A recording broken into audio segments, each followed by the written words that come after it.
welcome on board. My name is Zeki. I'm your pilot for today. This is a standard flight, which will last about 45 minutes or 1 hour. The direction of the balloon depends on the wind. I can just control up and down direction and turn basket. Most important point, landing. Landing time, this position very important. Landing time, no camera, no photo, be careful, glasses. Okay. Lastly, don't get out of the basket. Stay in the basket, please. Okay, no jump. Thank you. Have a nice flight. Thank you.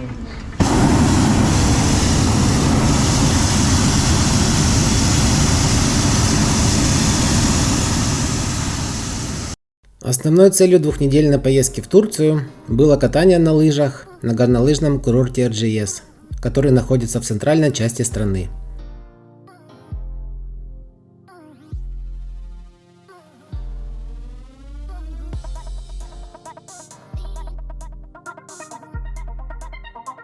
Сама гора Erciyes – это давно потухший вулкан.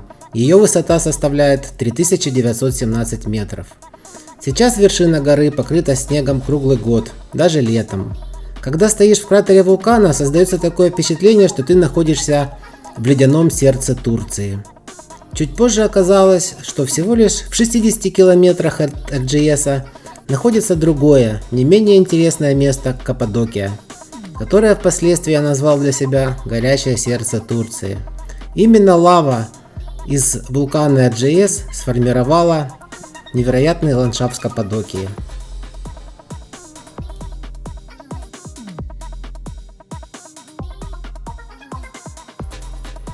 Каппадокия. Сделав двухдневный перерыв от катания на лыжах, я отправился в Каппадокию. Это невероятное место, известное многим, место, куда приезжают посмотреть неземной ландшафт, а также едут за романтикой и полетами на воздушном шаре.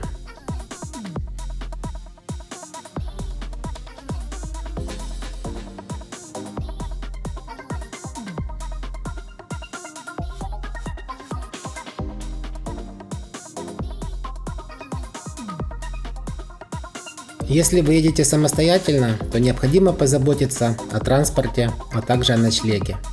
Время подъема очень раннее, и переночевать хотя бы одну ночь в пещерном отеле будет очень ярким дополнением к вашему путешествию. Все отели, которые имеют в своем названии приставку Cave, это пещерные отели, или же стилизованные под пещеру. В пещерном отеле не бывает окон, а каменный интерьер производит очень мощное впечатление. Такие отели, как правило, имеют террасу и джакузи в номерах. Я остановился в отеле Larissa Cave. По стечению обстоятельств владелец этого отеля, Zeki, является пилотом одного из шаров компании Universal Balloons. Zeki оказался очень дружелюбным и открытым человеком, а также пилотом высшего класса. Было решено, что утром он забирает меня из отеля и покажет всю закулисную работу пилота шара. Тогда именно и родилась идея сделать фильм, показать и рассказать о более глубоких моментах, которые обычно туристы не видят. Итак, этот фильм о полете и о пилоте. Ранним утром Zeki со своим помощником, вторым пилотом, заехал за мной в отель.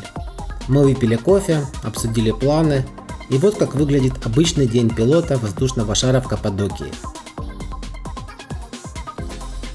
Полет начинается с того, что за сутки Главное управление гражданской авиации дает рекомендации к подъему, исходя из метеосводки. Как правило, о том, состоится полет или же нет из-за погодных условий, становится известно только в 14:00 предыдущего дня перед вылетом. Вы должны это понимать, планируя свое путешествие. После того, как получено добро, необходимо выбрать место старта шара, и это делается ранним утром.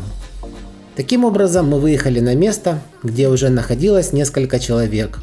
Это были пилоты другой компании. В воздух запускается обычный воздушный шарик с гелием. К этому шарику привязывают лампочку, световой маячок. Характер и направление движения светящейся точки указывает, куда и с какой силой идут воздушные потоки. Дело в том, что всю зону, в которой проходят полеты, условно можно очертить такой границей. Именно в пределах этих границ проводится подъем и посадка шара. Проще говоря, куда дует ветер, туда и летит шар. Шар может совершать маневр только вверх-вниз и крутиться вокруг своей окружности. Дальше все решает ветер. И именно от ветра зависит место старта, место приземления и то, что вы сможете увидеть. Вы сможете увидеть лишь ту часть Каппадокии, которую вам покажет ветер, вернее его направление. Условно говоря, шар поднимается из центра, летит в одну из сторон. В то же время ветер может меняться, и разные шары могут приземлиться в разных местах, даже иногда далеко друг от друга. Решив все дела в офисе, передав команде необходимую информацию, пилот отправляется на место старта. По всему поселку уже разъезжают десятки автомобилей, перевозящих шары. Это первые предвестники после ночной тишины. Минут 10 потребовалось для того, чтобы добраться из офиса до места.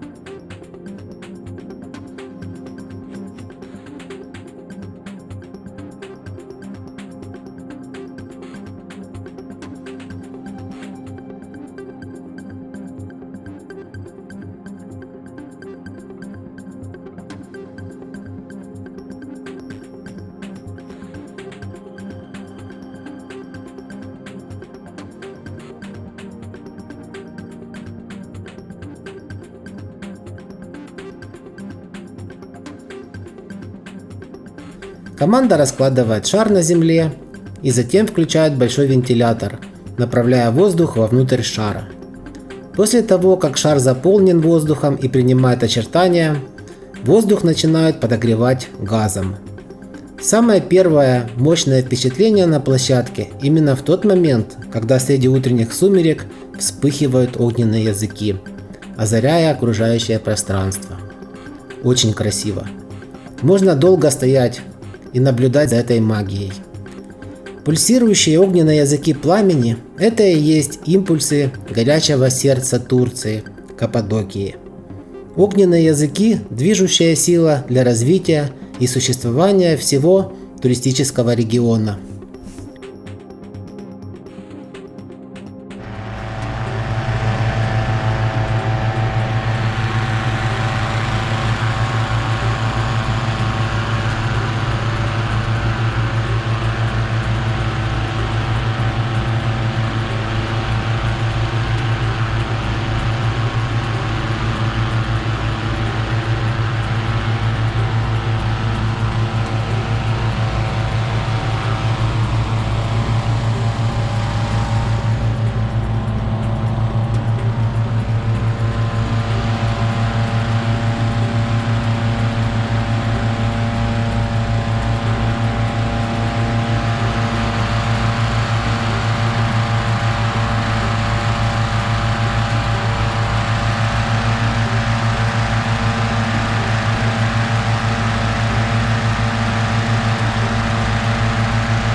В 1989 году мало кто знал название этого турецкого региона. Тогда работала буквально пара отелей, и владельцы одного из отелей в рекламных целях решили запустить в небо 2 воздушных шара. В то время никто не мог и предположить о развлекательных полетах для туристов. Сейчас в год в небо поднимается около 500 тысяч туристов из разных уголков мира. Сейчас в Каппадокии работает около 25 компаний, и у них в наличии 250 шаров. Как правило, высокий сезон для полетов – это март-май и сентябрь-ноябрь. В это время наиболее благоприятные погодные условия, не сильно холодно, также не сильно жарко. Но по моему личному мнению, впечатления от полета настолько мощные сами по себе, что погода не может сильно повлиять. Мне повезло, в мой день было минус 18. Это практически максимально низкая температура, которая только бывает. Конечно, это очень холодно, но что поделать. Обычный шар поднимается в воздух около 250 раз в году.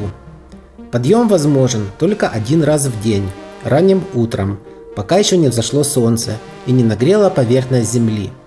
Когда теплый воздух начинает подниматься, то шар становится неуправляемым. Есть места, где по-другому, но в Каппадокии точно так. Итак, все шары поднимаются в воздух.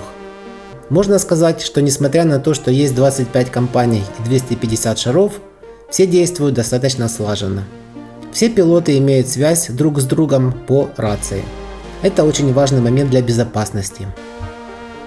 Пилоты по рации координируют свои действия, избегая столкновения, так как в самые пиковые дни в воздух поднимается все 250 шаров.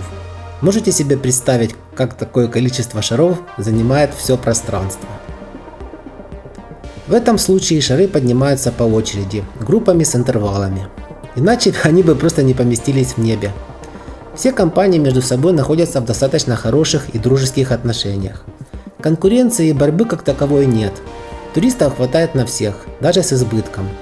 Пилоты разных компаний дружат с друг другом и знают друг друга. Многие из них родились и выросли тут же в Каппадокии, проживают со своими семьями. Для того, чтобы стать пилотом, необходимо закончить летную школу. Она длится 6 месяцев и обучение стоит около 20 тысяч долларов. Каждый раз в небе можно увидеть один учебный шар. Это поднимаются в воздух практиканты. Нужно налетать не менее 300 часов, чтобы стать пилотом большого шара. Малый шар пилотируется одним пилотом и вмещает 16 человек. Большой шар пилотируется 2 пилотами и вмещает 24 человека. Сейчас по понятным причинам максимально возможное количество людей в шаре сократили. В Каппадокии работают учебные центры по обучению и управлению воздушным шаром с выдачей международной лицензии. Также происходят наборы пилотов в группы без оплаты. За это необходимо потом в течение 5 лет отработать по контракту на компанию.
Aldı da. Yavuz. Peki Royal'lar geliyor gelene kadar bakar. Geliyor mu adam?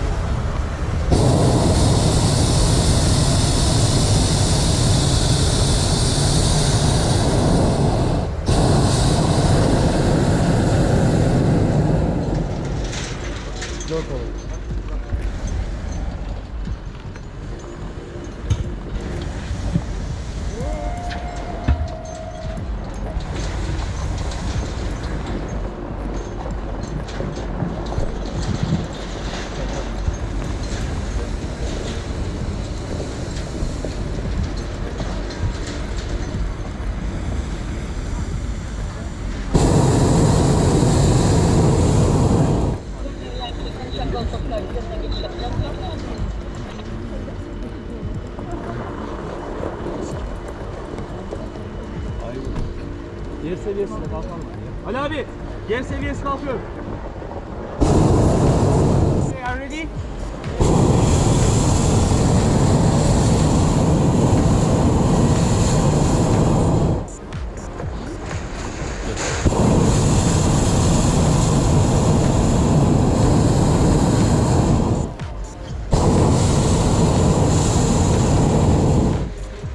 Hocam buralar yan tarafından arkadan gelen balıkçılar geliyor herhalde.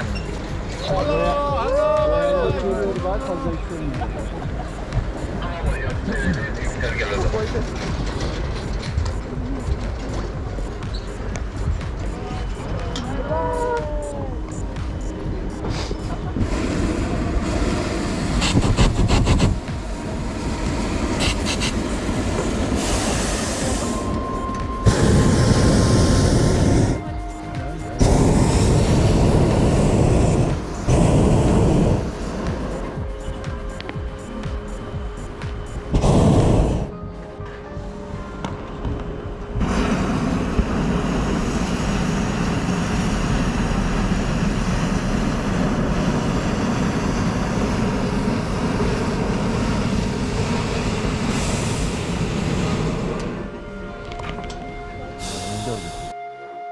По воле ветра наш шар несется навстречу красивейшим ландшафтам.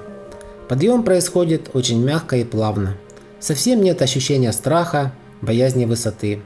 Все происходит очень комфортно и надежно. Все же каждый сам для себя принимает решения и берет риски. Пилоты очень веселые, энергичные парни, внушают доверие, а также развлекают туристов. Это обязательная часть программы. То есть пилот еще и актер, и вместе с полетом вы всегда получите представление. Для пилота очень важно, какая публика находится в шаре. Он обязательно будет работать на эту публику, в душе желая получить обратную связь. В нашем случае, как я уже говорил, было очень холодно, и публика, включая меня, была в прямом смысле слова замороженная. Зеки потом был немного расстроен этим фактом, но причины были объективные. Пилот рассматривает внимательно каждого своего гостя, пытаясь как психолог составить портрет человека. Для них это тоже своего рода развлечение, знакомство и общение с новыми людьми. Все пилоты молодые парни, и присутствие на борту девушек их особенно вдохновляет. Но также пилотами шара бывают и девушки. Каждый пилот ведет журнал полета, видит и изучает ваш паспорт, откуда вы приехали, и еще до старта как бы знакомится с вами. Бывает, что люди рассказывают пилоту, что приехали из более благополучной страны, чем на самом деле.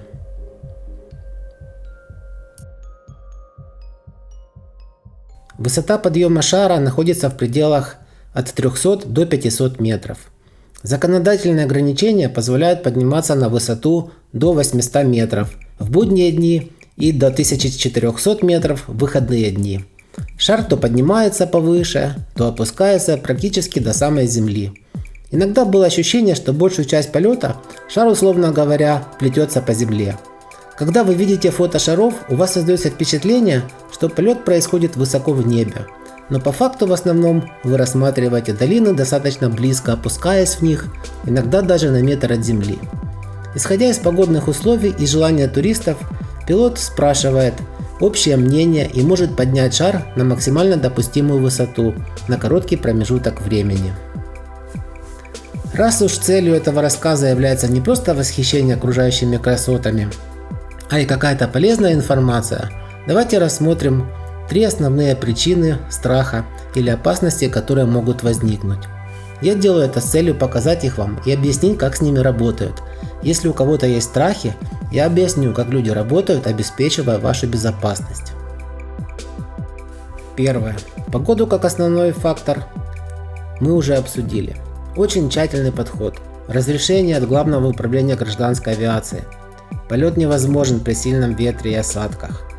Вот по поводу мороза сказать могу только то, что при минус 20 полеты еще проходят.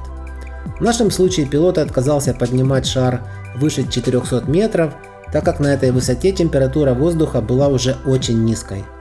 Напомню, что именно горячий воздух внутри шара является его движущей силой. Второе. Газовое оборудование. По этому пункту кратко. Спроектировано так, чтобы быть максимально безопасным. Нужен надлежащий уход, своевременное обслуживание. Третье. Повреждение или разрыв шара. Это возможно только в том случае, если один из шаров поднимется прямо над другим и дном своей корзины повреждает нижний шар. Этой ситуации пилоты избегают, строго соблюдая дистанцию, а также путем координирования своих действий по рации. Шар пошит из очень плотного материала, и разрыв теоретически может быть только по шву. Известен случай, когда шар оставался достаточно управляемым, имея разрыв по шву около 5 метров. В этом случае пилот управлял шаром и благополучно его посадил без малейшего вреда. Четвертое. Высота. Как я уже говорил, максимальные подъемы происходят кратковременно, и основную часть полет проходит достаточно низко над долинами. Пилот обязательно предложит подняться максимально вверх на короткий промежуток времени и выслушает мнение каждого. Если кто-то будет сомневаться в своих силах, пилот такой подъем совершать не будет. Находясь в корзине шара, у туристов не так уж много места. Люди стоят так, что можно лишь слегка повернуться. Больше везет тем, кто стоит возле перил. Если группа знакомых людей, например, из 5 человек, они могут между собой меняться, давая другим постоять у перил. Если же вы один или вдвоем, разумнее будет сразу занять место возле перил. Сейчас количество людей в корзине уменьшено, и можно чувствовать себя чуть более свободным. Для того, чтобы картинка получилась красивая и стабильная, я вначале планировал разместить камеру на лямке рюкзака, но на месте понял, что рюкзак может путешествовать только на полу, иначе нет места. Пришлось все время держать камеру крепко 2 руками, прижав к перилам. Обычно люди, восхищаясь окружающими красотами, достают телефоны для того, чтобы снять видео или сделать селфи. Бывает так, что телефоны выскальзывают и улетают. Однажды у Зеки улетела вниз камера GoPro. Они сделали фото места падения и позже вернулись за ней. Камера нашлась, и благодаря тому, что высота была не слишком большая, камера получила незначительное повреждение. Но это единственный оптимистичный случай. В основном, если у туриста вылетает телефон, это навсегда. Иногда шар может быть арендован под индивидуальный полет. Также часто в шаре делают предложения. Можно заранее передать пилоту букет цветов или что необходимо для такого случая. Все зависит от фантазии. В дополнение можно привести пример, когда шар арендуется для приватной фотосессии обнаженных моделей. Я был удивлен тем фактом, что очень много людей приезжают не только полетать на шаре, а и просто посмотреть на полет со стороны, а также снять видео и сделать фото. Часто можно встретить внизу свадебный кортеж, видимо, такая традиция.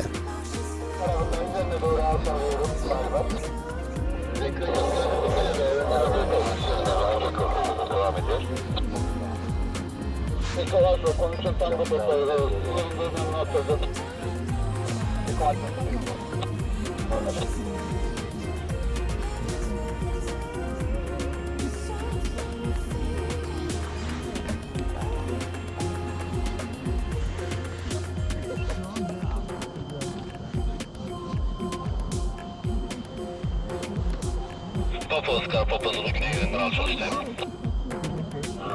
Merhaba balon, Golf Oscar. Konuşan Oscar'cığım. Aynı zamanda senin üzerine doğru geliyorum. Fadiye alçalacağım abi.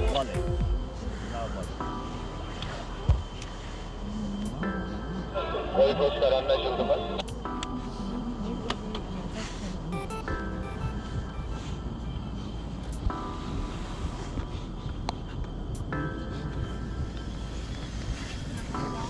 November Zulu, Tango Zulu üzerinden kat ediyor. Oscar Lima, konuşan Golf Oscar seviyede bilginize.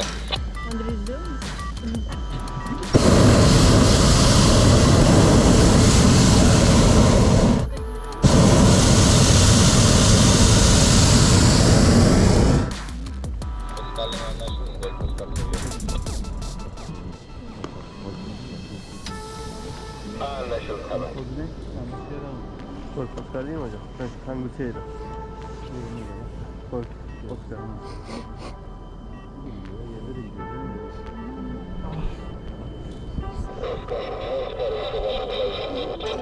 Denize doğru geliyorum. Yükselmek zorunda.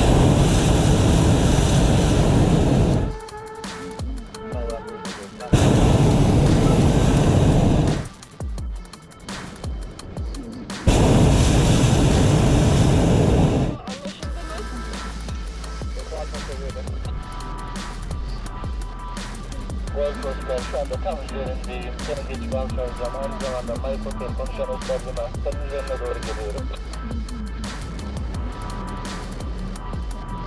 Victor Oscar Lima boş.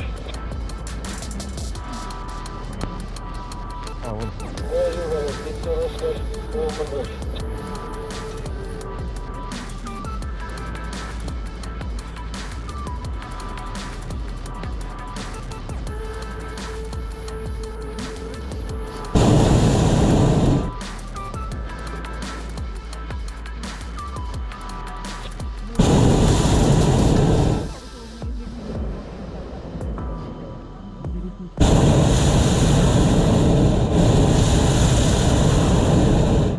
Üzerinden geçiş yapıyorum.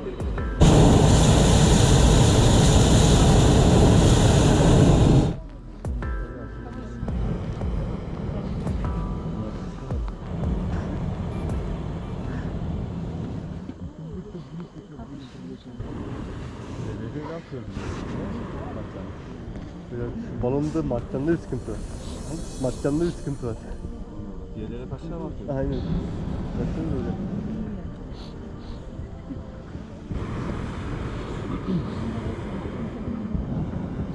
Geçen önce bizim tanıdıkları için çocuğum Ayşen hatta hikayesini anlatmış ya. Yunak'a gelecek falan. Kayya Hakan diye. Kayya Hakan. Konuştuk da hafta tekrar geldiğinde Mike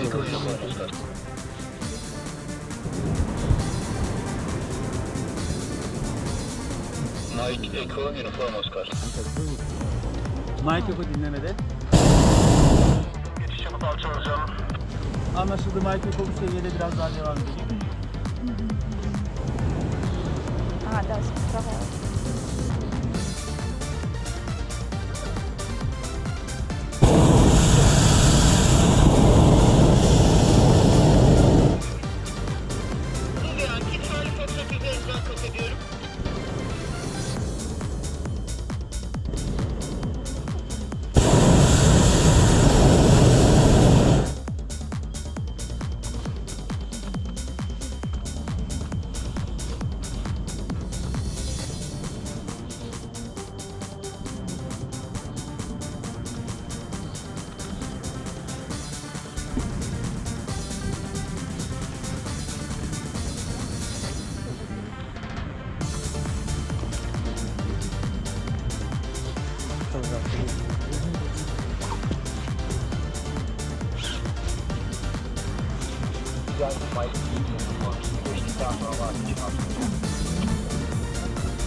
This valley is named Love Valley.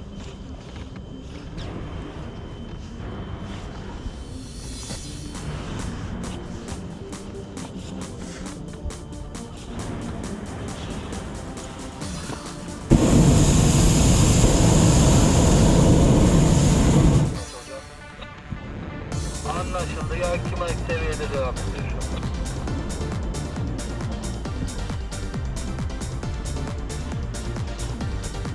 Yankee Delta Delta Uniform. Üzerindeyim. Yükselmem.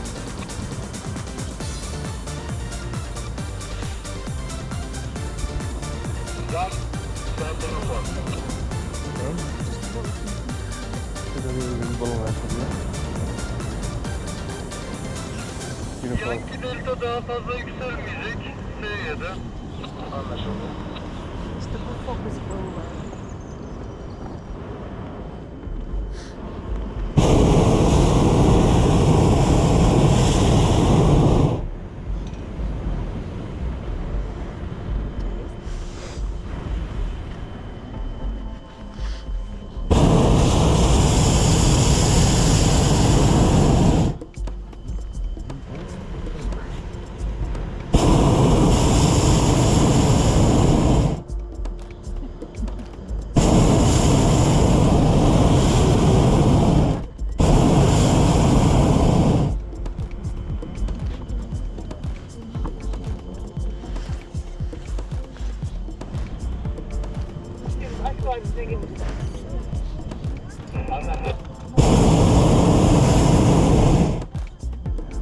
Hocam biz de panoramadayız. Bilgin olsun. Açık vadisi panorama.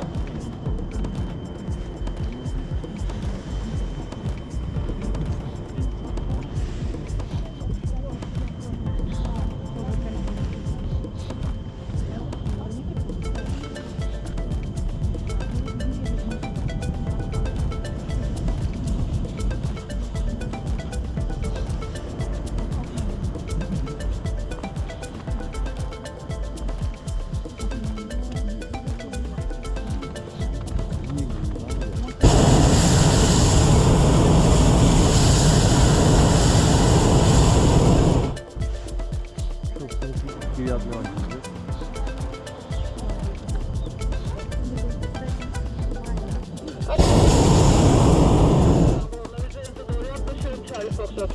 Oscar Victor India. Zulu Charlie.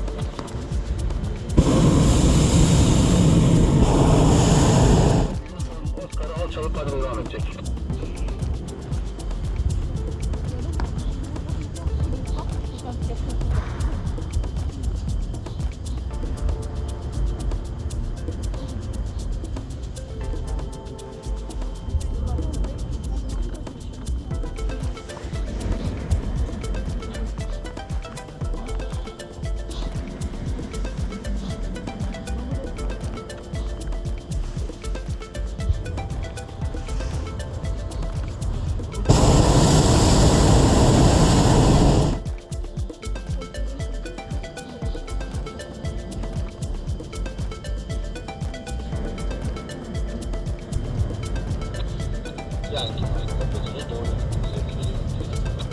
Anlaşıldı. Yankı maymun devrede.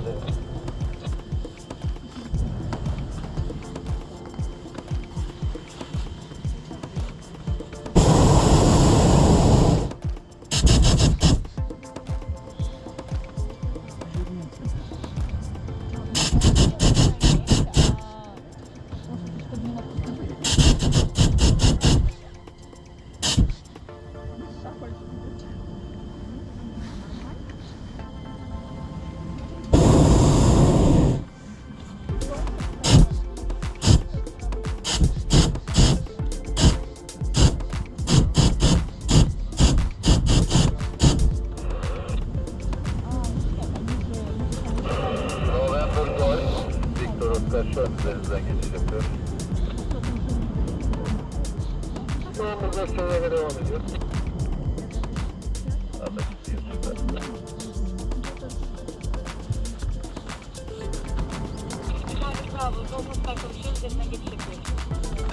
Charlie Bravo 05 yükselişte durdurur mu? Kendi hataletini bırakayım mı?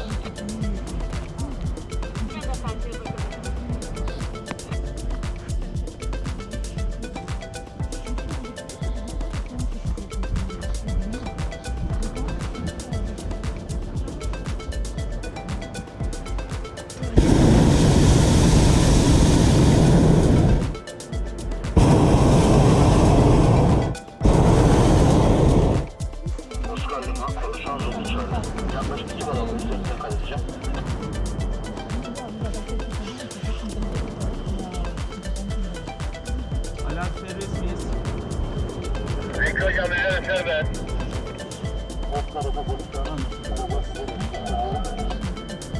Oscar Lima, konuşan Zulu Charlie.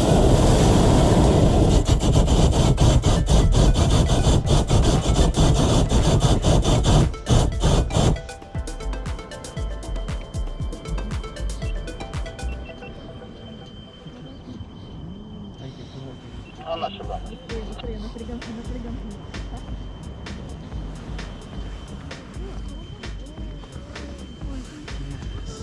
Oh, güzel hadi.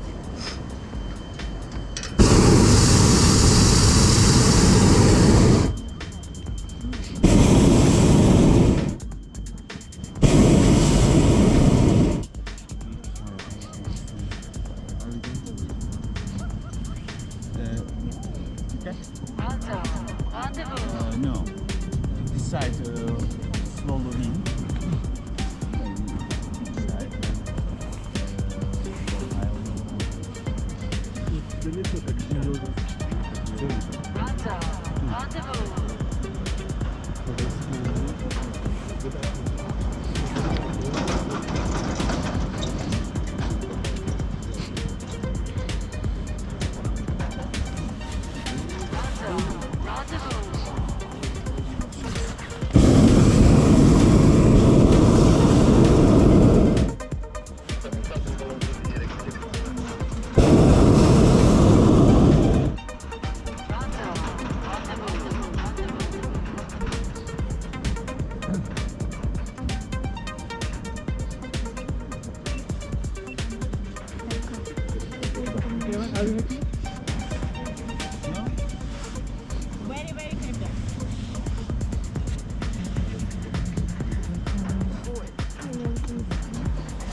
India Echo, November Golf.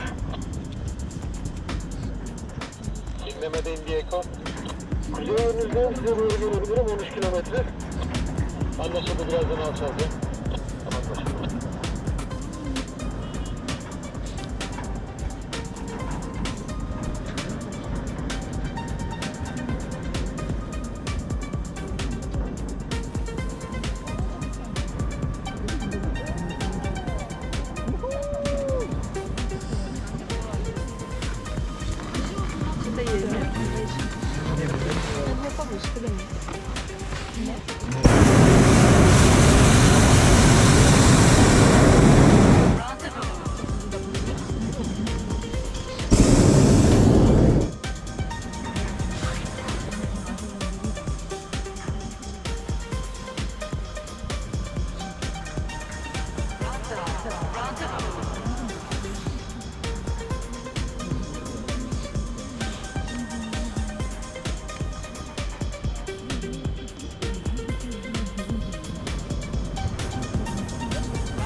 Şunları getirirken mi geldi hocam?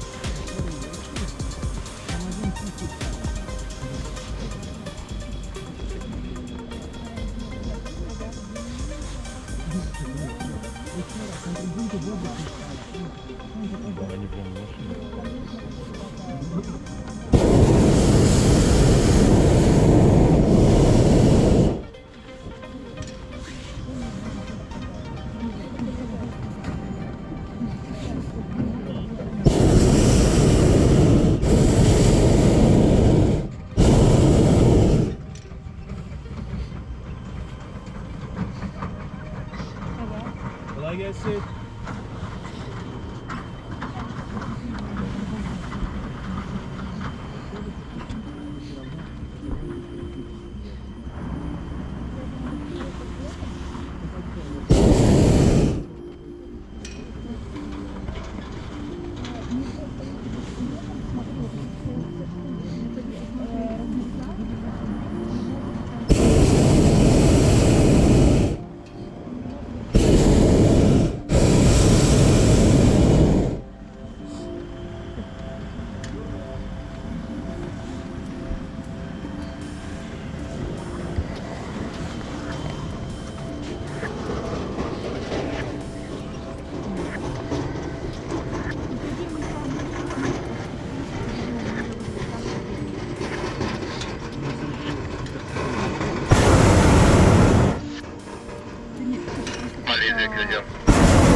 bedava. Мне нравится еще вот этот эффект магнитных, там получается светлая часть, снег и темная. И такая...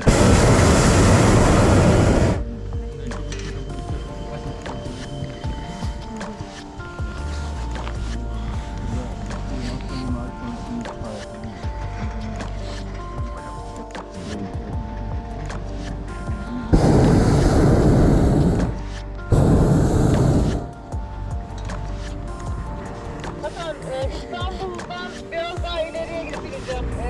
Oradan çıkışları bir geriden minibüs geçiyor. Bakın görüyorsanız yaklaşık bir bu taraftan ilerliyor.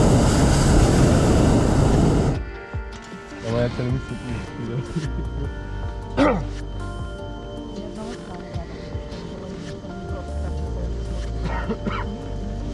Hangilerinde konuşursan da bu temas olabilir. Decathlon'da bir tane bot alacağım. Aldım ya. 200 lira mıydı? 200 lira mıydı öyle bir şey? Bez. Fena değil. Bez. 3 ünlüydü herhalde. Hoş geldin. Anonslarım anlaşılıyor. Üzerinizdeyiz. Uluç halde.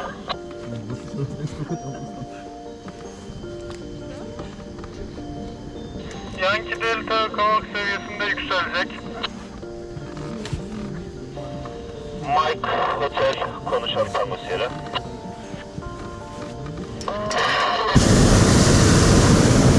Hemen geçip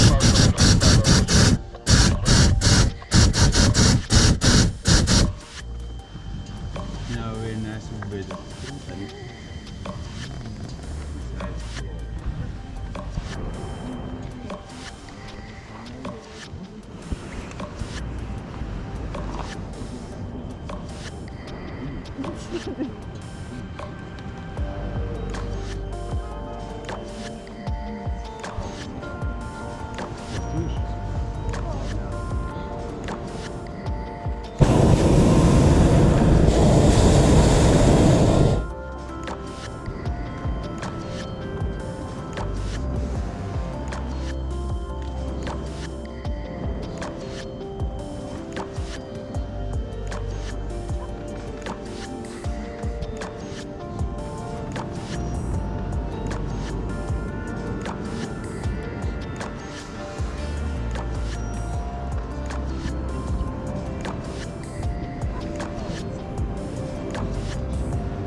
tamamen serbest. Arka tarafta Zeki Hoca geliyor. Onunla irtibata geçersen.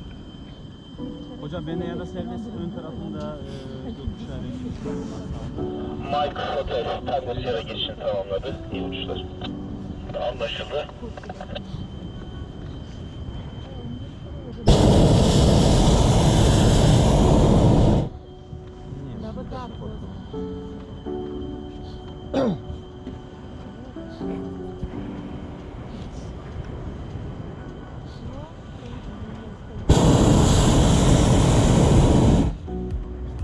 Hocam olsun serbest. Buradan yine serbest. Oscar Tanrı konuşan.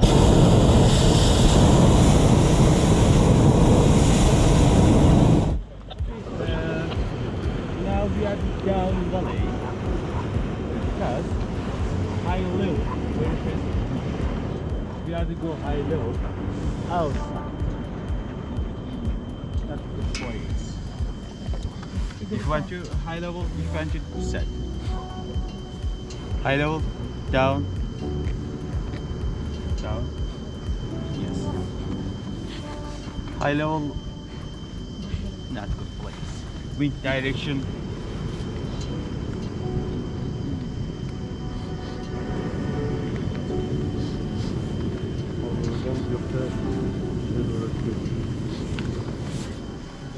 Yasin Hoca olmuş herhalde. Да. Gidelim.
Şöyle bir şey oluyor.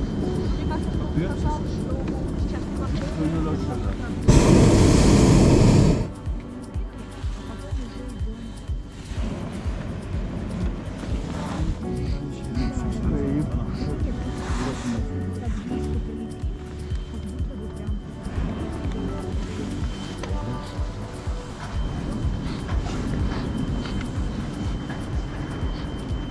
А так да.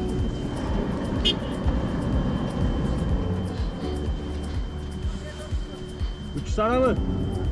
Büyük araba. Kime gidiyorsun?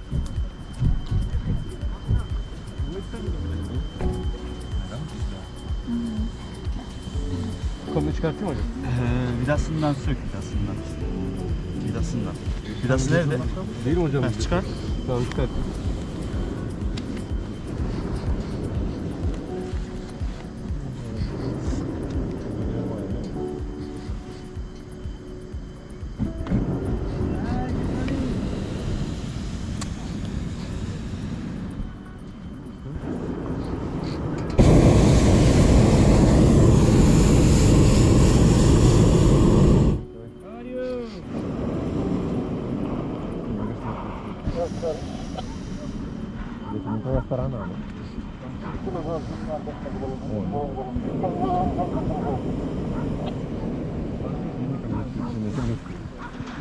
Bakıyor hocam köprüye.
You can see there big rat like the camel. Uçhisar kesin.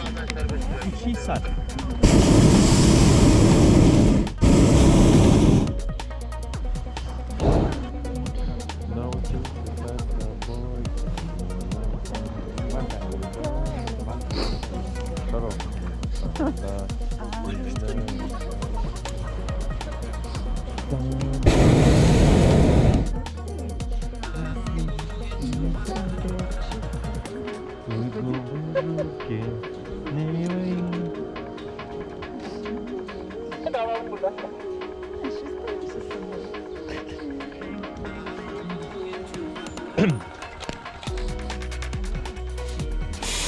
Benzemez mi?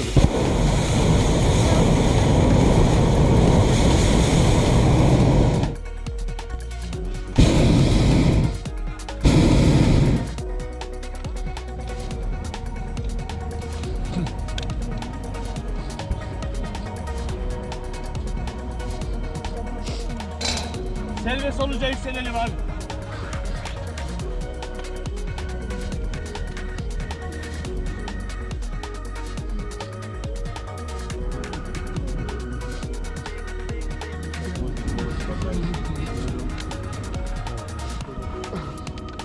Ого, смотри. Что? Ее подключишь? Поставь свой телефон, знаешь, на подставку. Да, кстати, как бы пригодилась палка.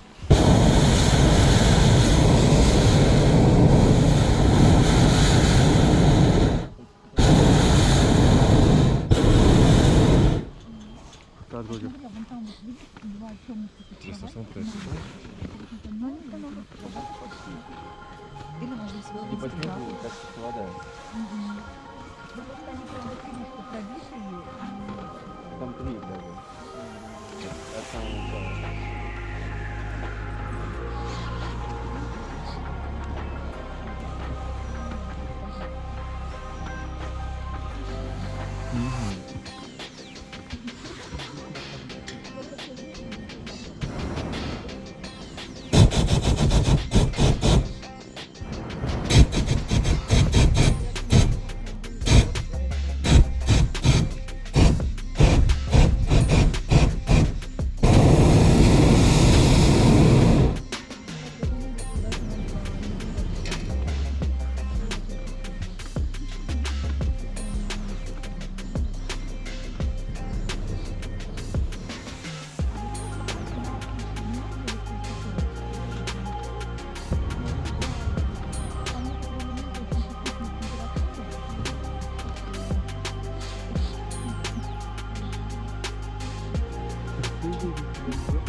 Да, это обычно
Olur hocam.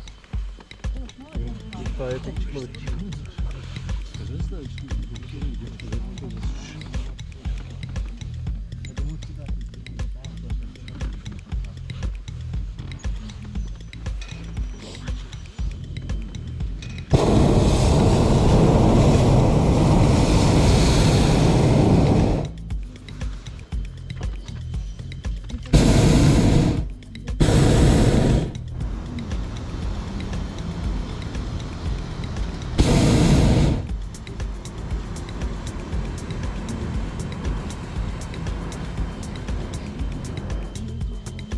Вот эта линия такая прям ровная. Вода была.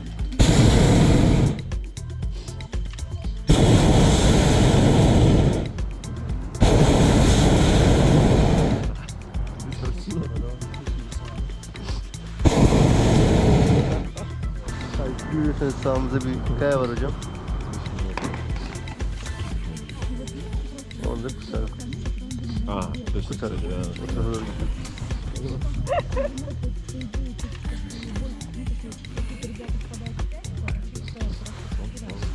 Ali abi kim var üstümüzde?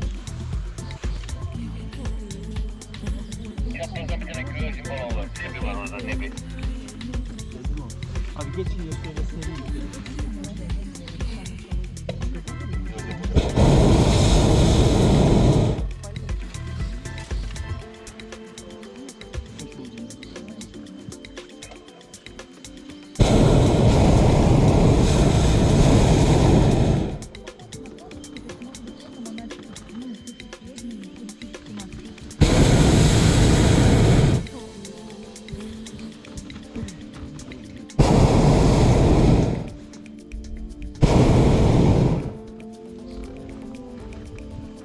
Yükseleyim abi yavaş yavaş. 2 dakika daha. Seri yükseleceksen 2 dakika daha bekle. Geç. Tamam o zaman şu ağaç seviyesine kadar çıkayım. Hocam çık o zaman. O zaman serbest, bayağı serbest.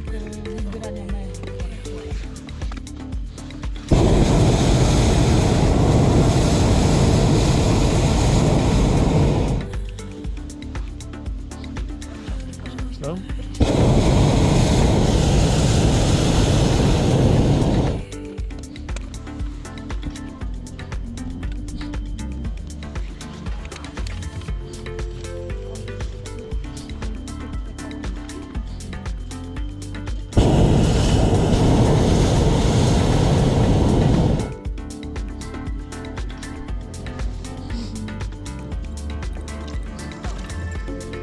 Nasıl Ali abi bu? Hocam seri saldırı bir geçişini yaptı. Seri için alır. Takip et abi.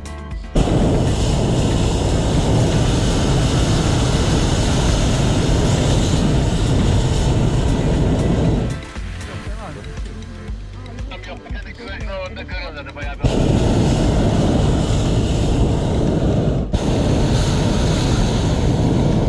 Ben göremiyorum ha.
About 1,000 meters. 500. 500.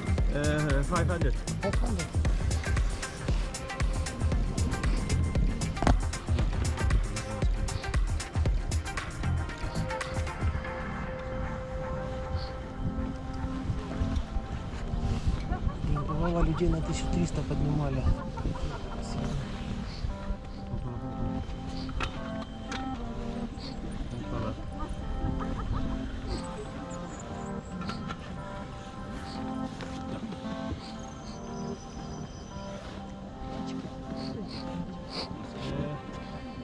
High level.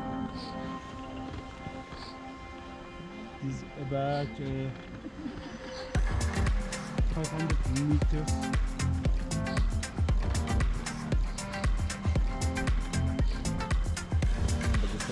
Güzel mi güzel? Güzel mi? Ali abi fotoğrafı var ya. Ali abi Zeki. devam et hocam. Yukarıya çıkmadan bir fotoğrafı.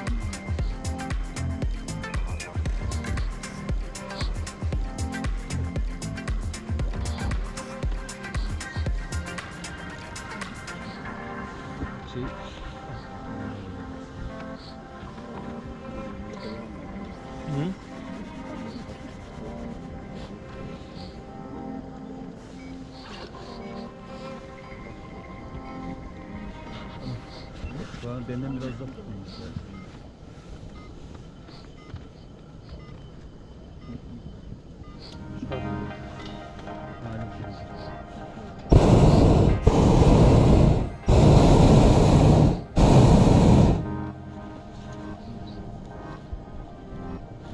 Şunun içinde bir yerde var. Dahi. Sırtı tipi. Ondaki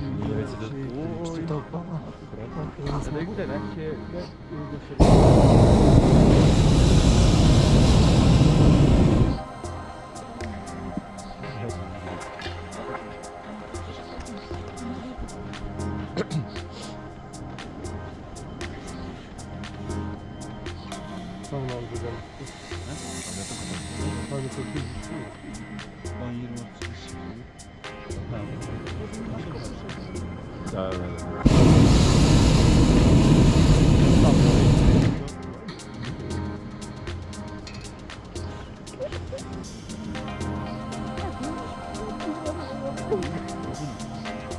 Aç bakayım gösteriyor ya.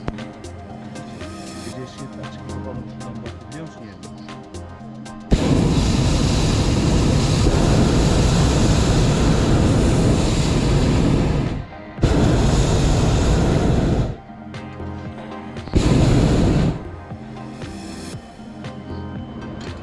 Buradan mı bakıyoruz?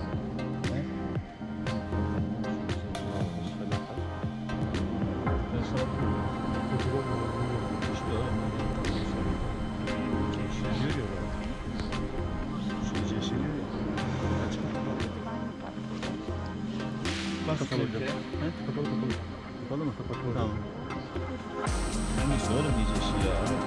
Ana vallahi beni bak çok görüyorsun sen. Evet.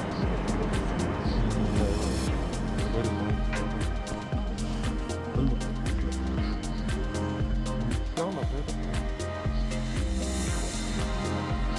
sen niye basıyorsun? Oğlum Niye gece ışığı ne bastı hocam? Bakın kapalı şu an. Kapatıyorsun hocam. Buradan bu telefon oldu. Sonra şey.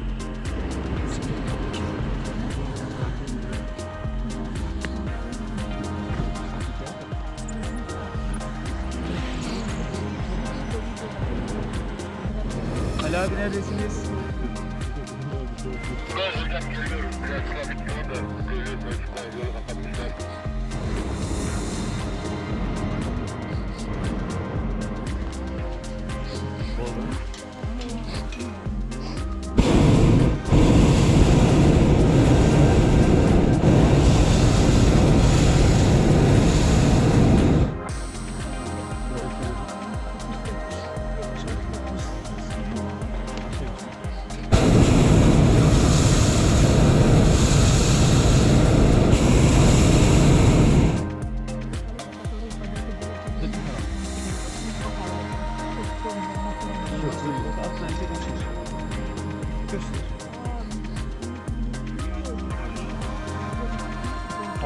Okay, sorry.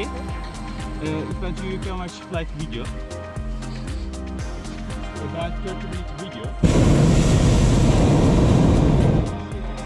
And other side and panoramic view. You can see if want you güneşi çıkıyor ne oluyor? If you want to you can buy, you can tell me I must cost $20.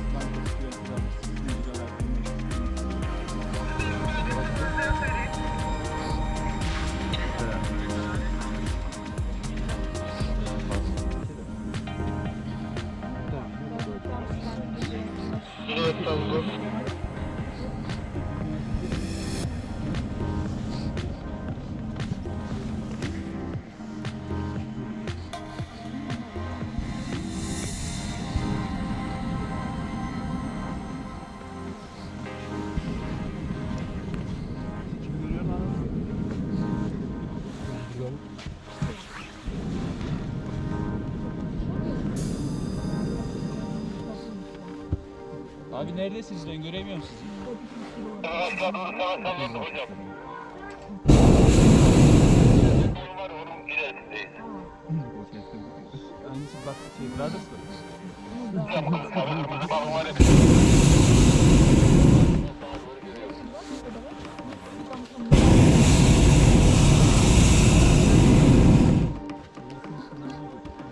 Gördüm hocam. Gelen herhalde bizimkiler. Aynen.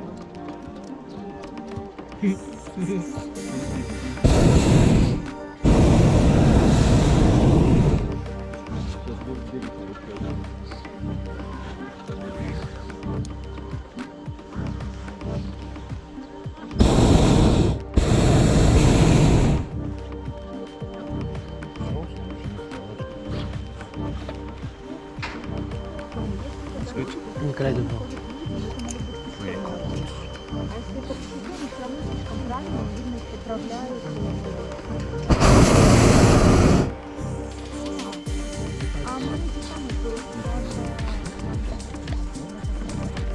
Ali abi yolda çok yavaş. Hemen kolun nasıl hemen kolun? Hemen kolun. Ali abi o sol tarafın nasıl?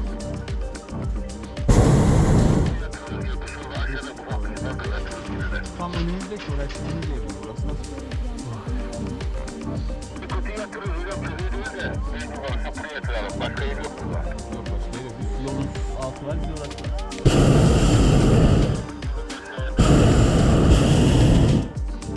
Tamam, yoldan aşağı doğru gelip yolda alalım.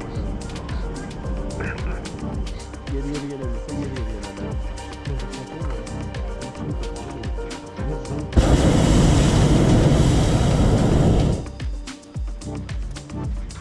Şu an düzgün. Oyunu oradan çektiler. Nasıl çektiler? Tamam, biz güzel. Burada ne iş var ama?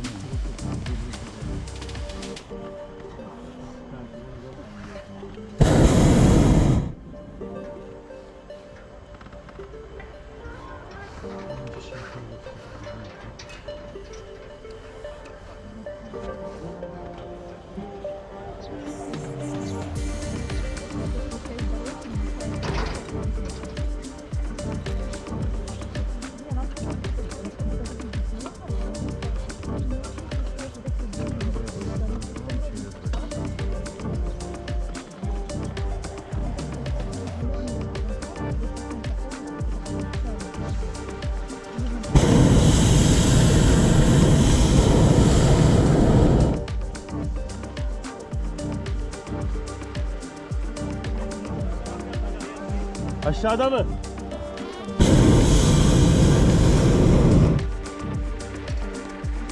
Aşağıda pek gözükmüyor abi ya.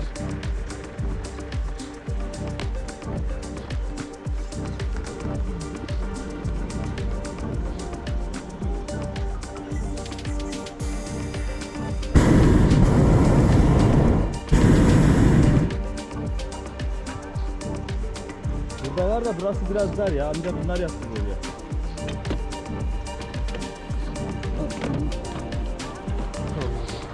Buraya onların balonu ancak sığar.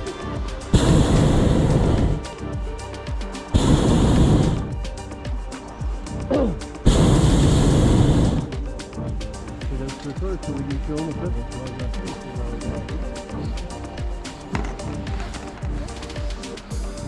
Kocaman. Mecbur yukarıya alacağız ya. He? Oraya atıralım, mecbur oraya alalım. Buraya onlarınki ancak sığar ya.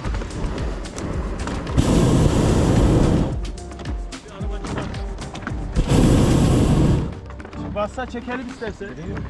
Bağlayalım mı alalım mı? Çekelim de. Çıkar ya. Bunlar nereye yatıyorlar ya? Brothers? He? Nereye? Oğlum onlar şuraya yatırıyor gibi sanki. Şuraya yatıralım mı zannediyorsun üstlerinin arkasına? Rüzgar böyle değil ki hocam şunu aşağıya. O Brothers yatır bassa var ya. Yine aynen şu yukarıya yapalım hocam.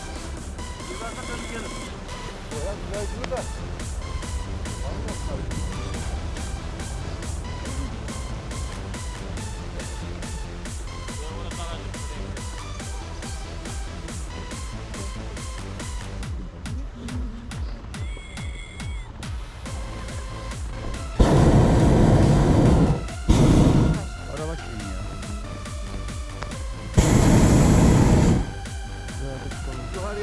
Yukarı.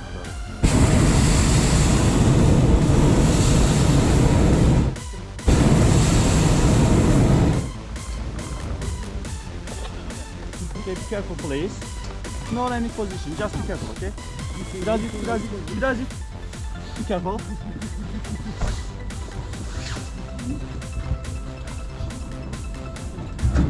Oturdu mu?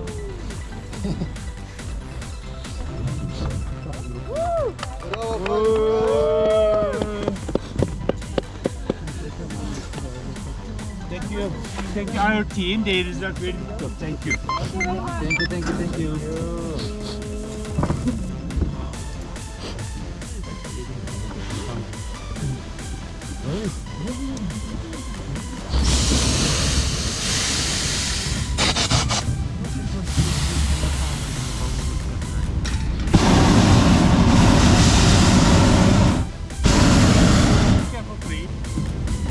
Be careful, please.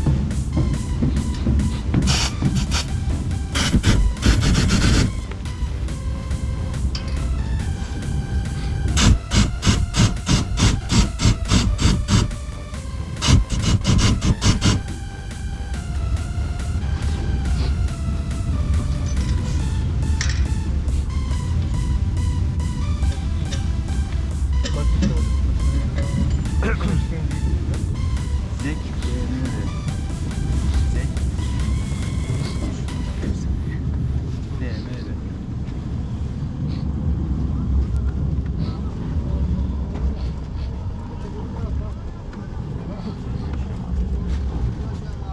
Sağ tarafa mı?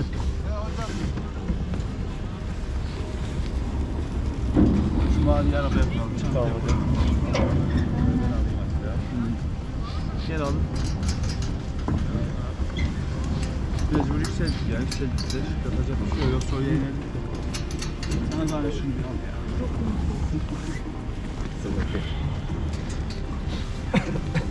Kapatayım hocam. Şurada kapat ikisini beraber. 1.30 olsun. Saatlerimiz kaç? Oluyor. 1.25 oldu.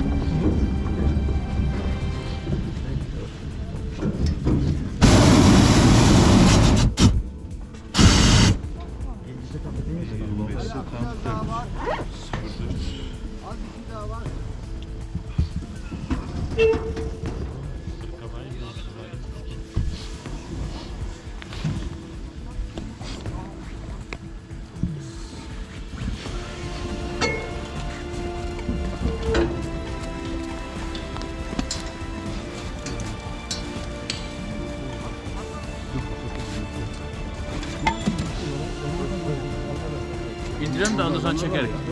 İndirelim de çekerik arabayı.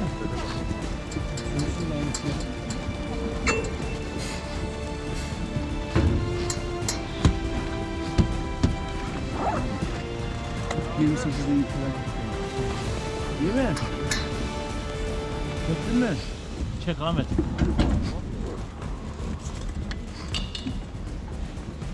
Havalarını azaltalım.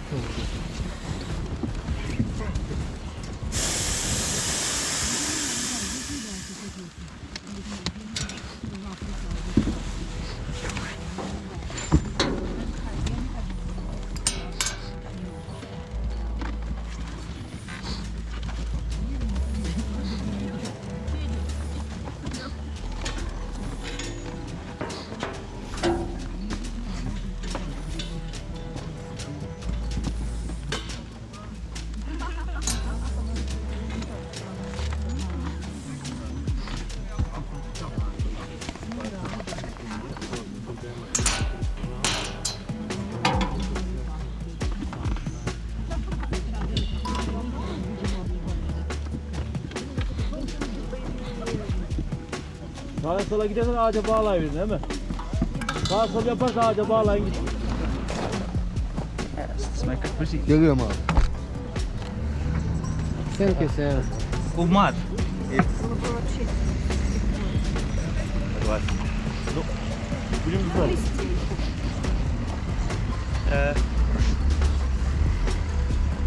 Aiza.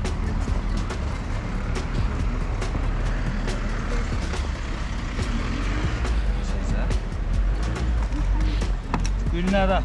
Gülnara. Gülnara. Gülnara Karpova.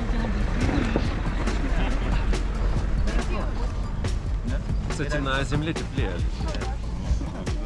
Ну ты ж вчера заметил. Что? Вчера еще заметил.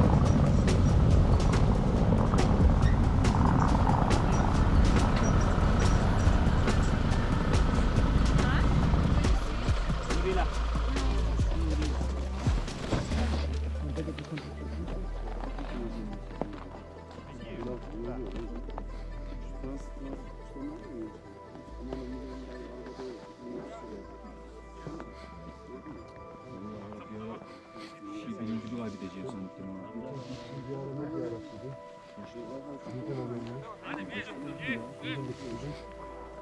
İyi mi? Siyah paket olmasın da zaten hepsi iyi, siyah paket haricindekileri hepsi iyi. Ne ya? İyi. Evet, siyah paketler bile Kaç sadece. lira? Abi ben gidiyorum. Konuşladım. Olur git.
Hadi kolay gelsin, elinize sağlık.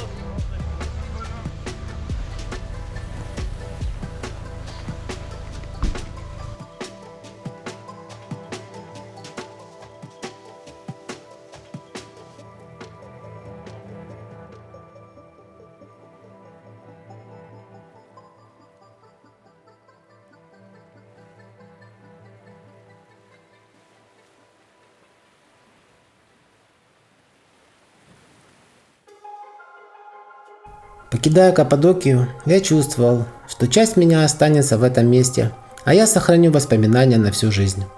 Хочется вернуться еще раз и продолжить исследования. Однозначно рекомендую к посещению.